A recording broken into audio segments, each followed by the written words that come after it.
The company had finally gone public. At the VIP celebration gala, Chloe Sterling kissed her male assistant, Julian Mercer, right in front of everyone. She pulled out a diamond ring, looking at Julian with eyes full of tenderness. "You're my lucky star. Without you, I wouldn't be where I am today. Darling, will you marry me?" Julian nodded, his face flushed with excitement. After slipping on the ring, he didn't forget to cast a smug, mocking smirk in my direction. I, however, calmly pulled out my phone and dialed a familiar number. "Dad, I want to come home." On the other end of the line, my dad laughed. "What's wrong?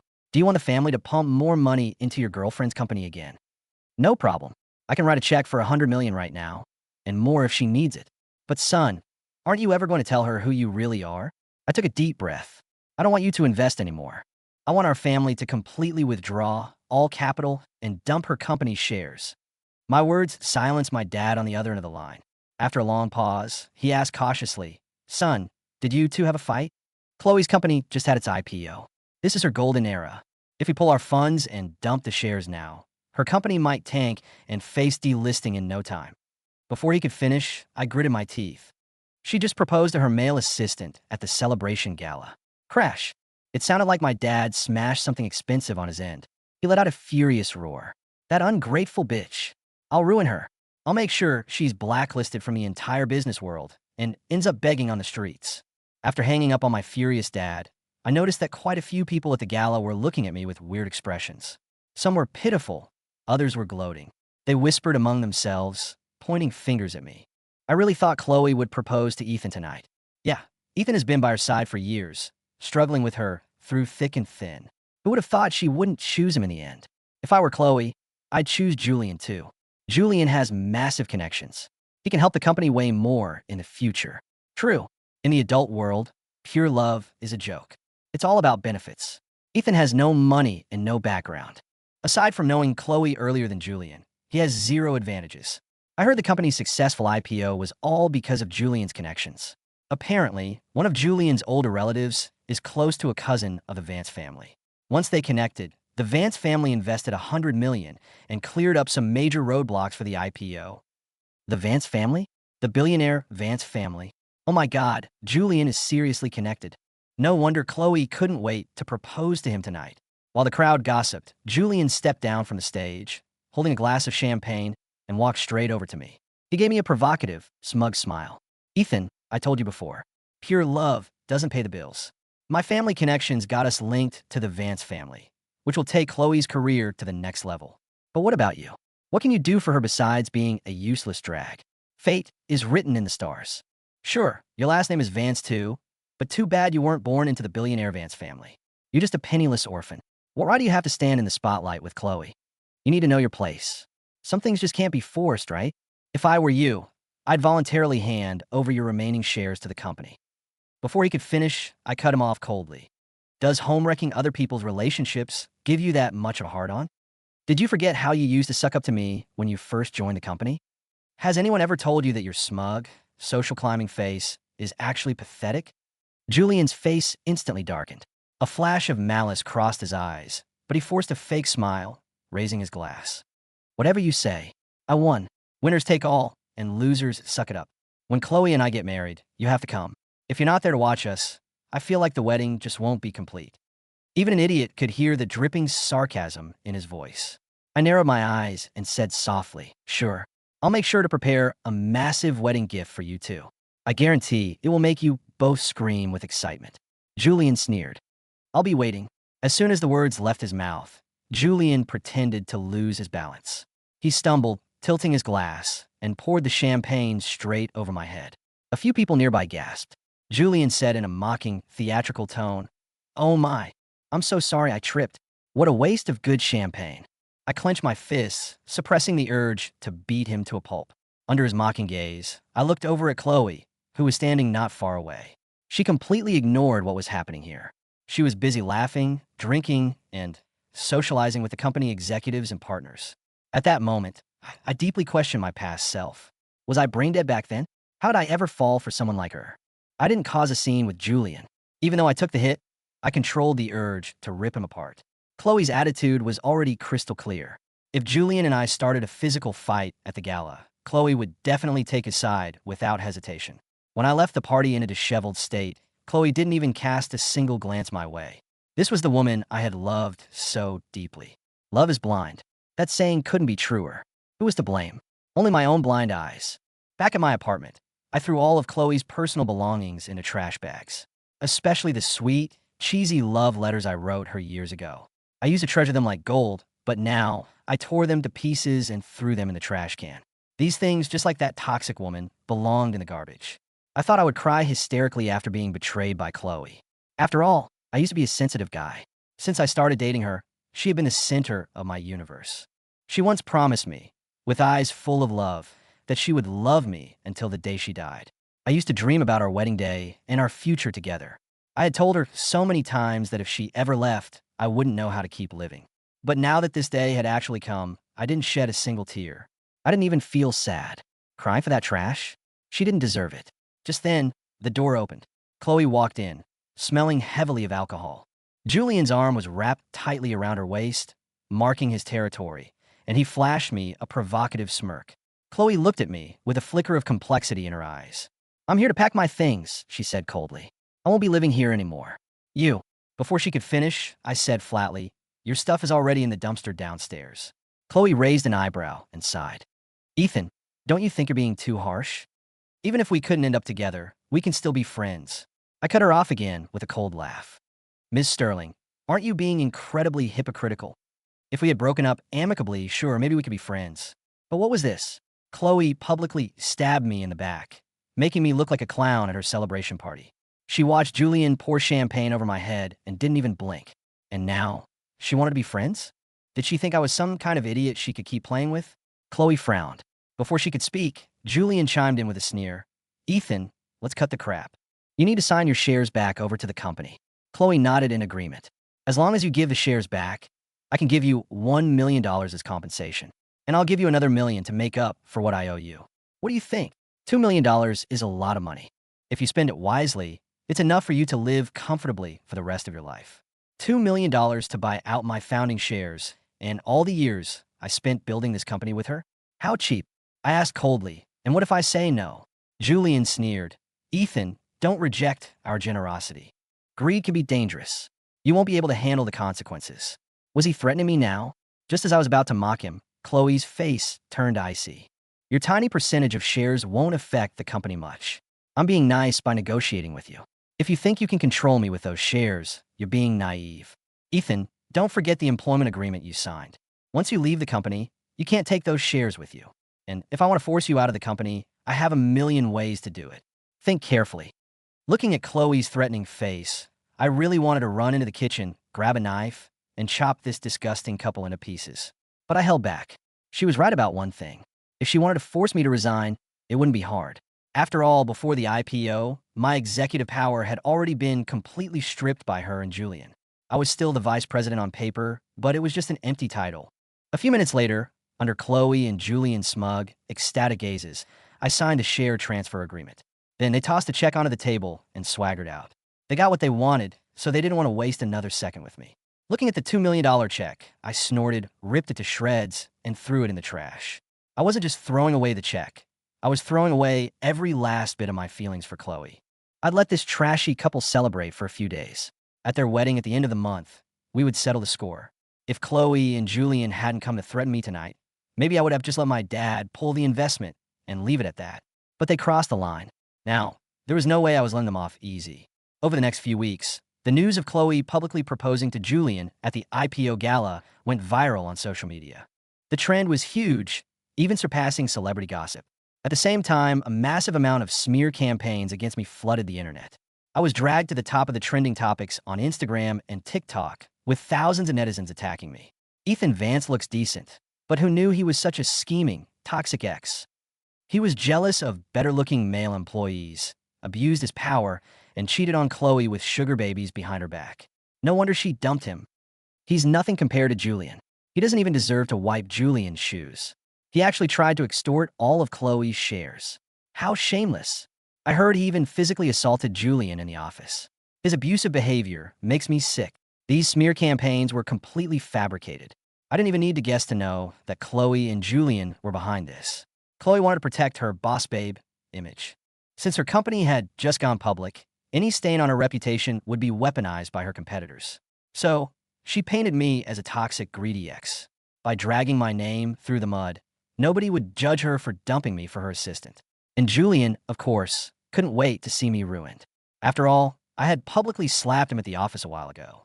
He hated me to the bone and had been looking for a chance to crush me. The reason I slapped him was because I caught him hitting on Chloe and intentionally provoking me in the office. I lost my temper and hit him. And because of that slap, Chloe began to strip away my authority. Did I regret it? Not all. If I could go back in time, I wouldn't just slap Julian. I would slap Chloe too. I scrolled through the hateful comments on TikTok with amusement. Who knew how much money Chloe and Julian had spent on fake bots and PR? Tomorrow was their wedding. I couldn't wait to see their reactions when they opened my special wedding gift. I was actually looking forward to it. The morning of the wedding, the sky over the city was an uncompromising, brilliant blue. It was the kind of pristine weather that people paid event planners millions to pray for. I stood in front of the floor-to-ceiling mirror in my hotel suite, adjusting the cuffs of my shirt. For the past 3 years, I had worn off-the-rack suits, blending into the background as the quiet, hard-working boyfriend who stayed up until 3 a.m. fixing Chloe's pitch decks. Today, however, I was wearing a bespoke charcoal Brioni suit that my father had couriered over from Milan. The fabric caught the light with a subtle, dangerous edge. My phone vibrated on the marble counter. It was my dad, Ethan. His voice boomed through the speaker, crisp and entirely devoid of the jovial tone he usually carried. "Are you ready?" "I am," I replied, slipping on a platinum Patek Philippe watch, a family heirloom I'd kept locked in a safe for years so Chloe wouldn't ask questions.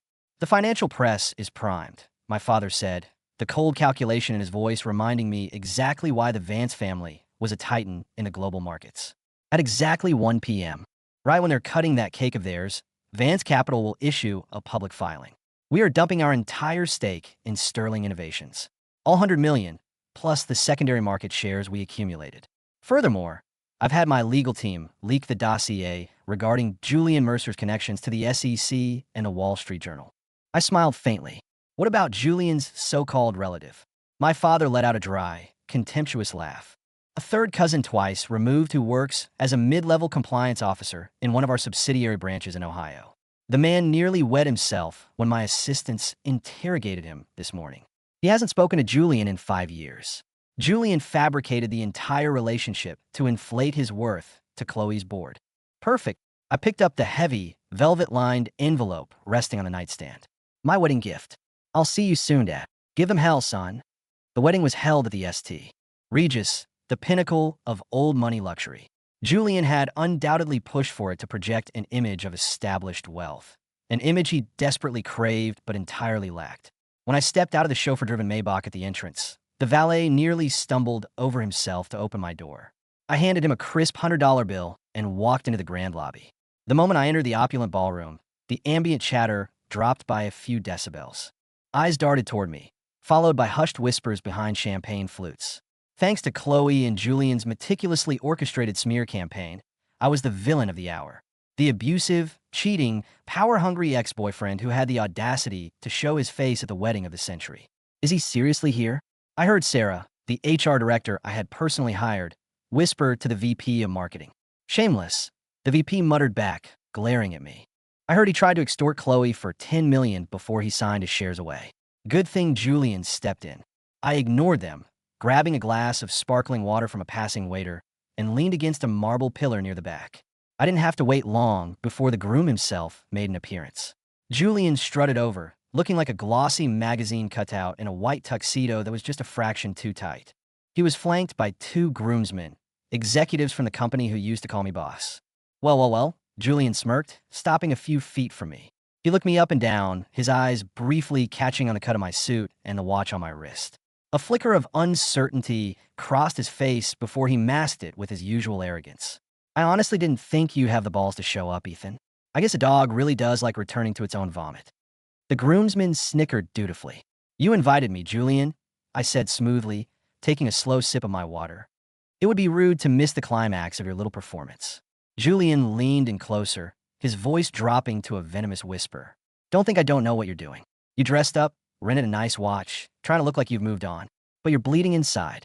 You have no job, no shares, and after the articles we planted online, you'll never work in this industry again. Is that so? I met his gaze, my expression completely flat. Julian, please. We both turned. Chloe was walking toward us, stunning in a custom Vera Wang gown, dripping in diamonds. The same diamonds bought by the IPO money my family had injected into her dying startup. She looked at me, her eyes filled with that familiar, sickening mix of pity and superiority. Ethan, I'm surprised you came, she said, her tone dripping with rehearsed grace. I told the security to let you in if you showed up, but I really think you should leave. You're making people uncomfortable. I haven't said a word to anyone, Chloe, I replied. I'm just here to deliver my gift and watch the ceremony. Chloe sighed, crossing her arms delicately. If this is about the money, we already gave you a fair offer, which you tore up like a child. The smear campaign. Well, Julian and I had to protect the company's image. The shareholders were asking questions about your sudden departure. You left us no choice.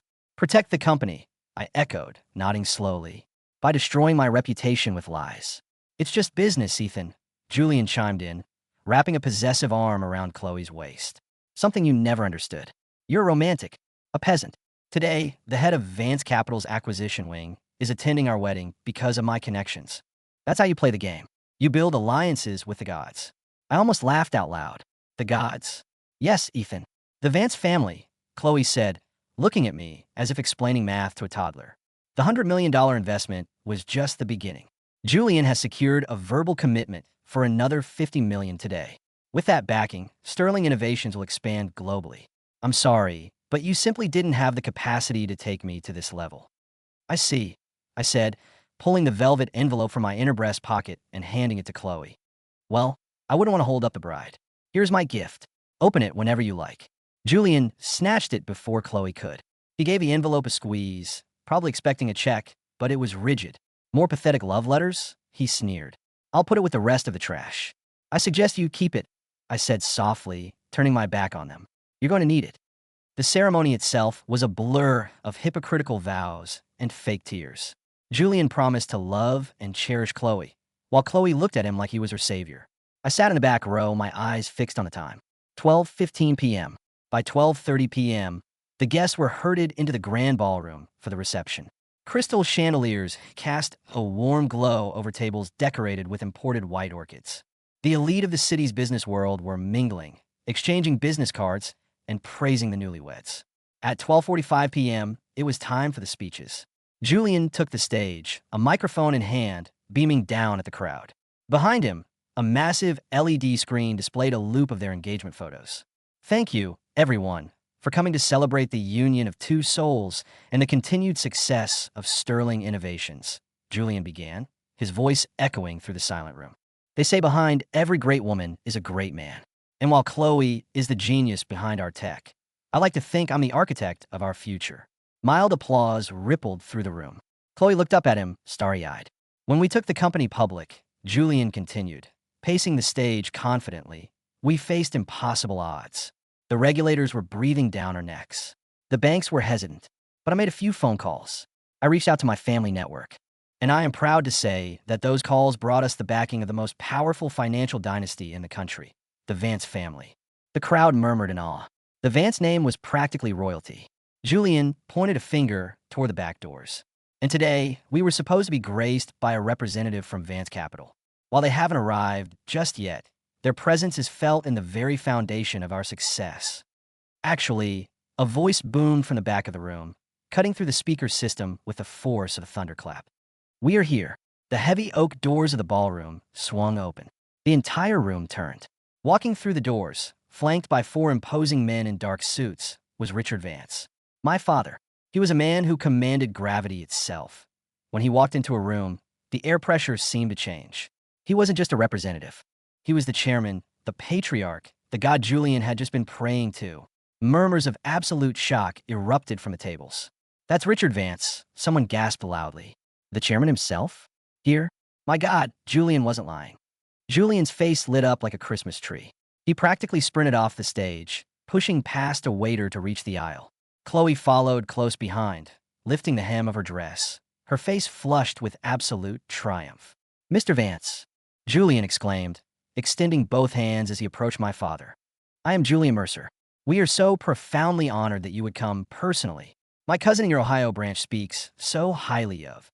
My father didn't even break a stride. He walked straight past Julian, completely ignoring the extended hands, leaving Julian grasping at empty air.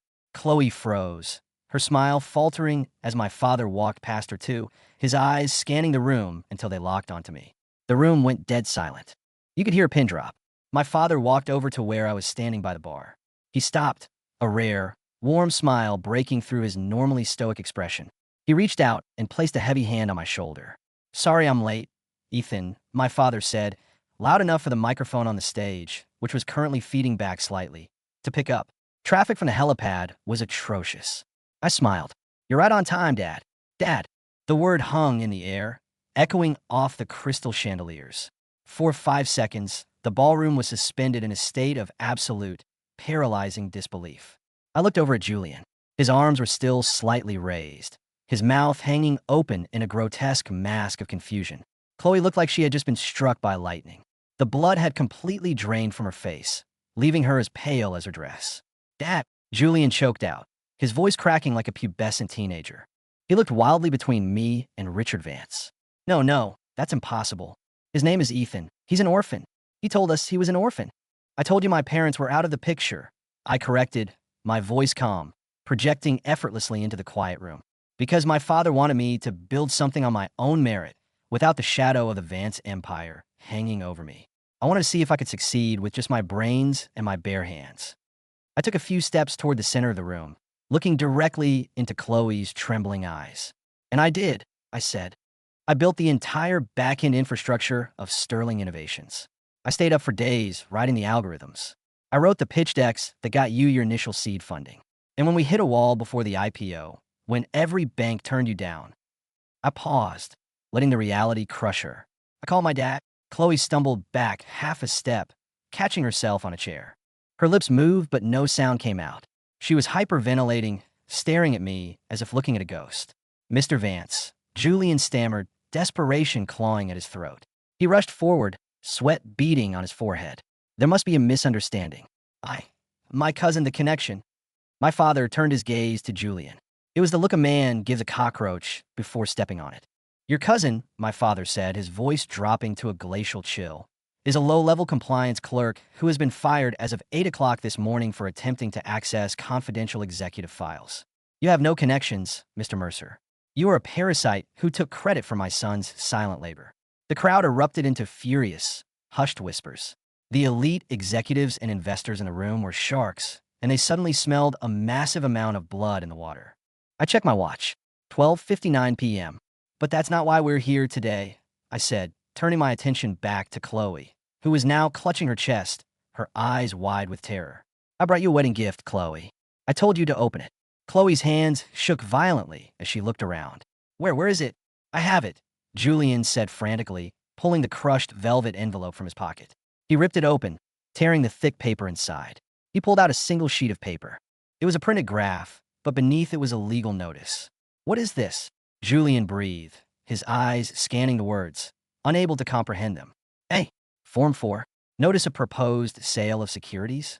At 1 p.m., my father announced to the entire room, his voice ringing with absolute authority. Vance Capital formally withdrew all financial support, backing an association with Sterling Innovations. "We have dumped all 30 million of our shares onto the open market." "Look at the screen," I said gently, pointing to the massive LED display behind the stage. My father's assistant had already bypassed the AV team.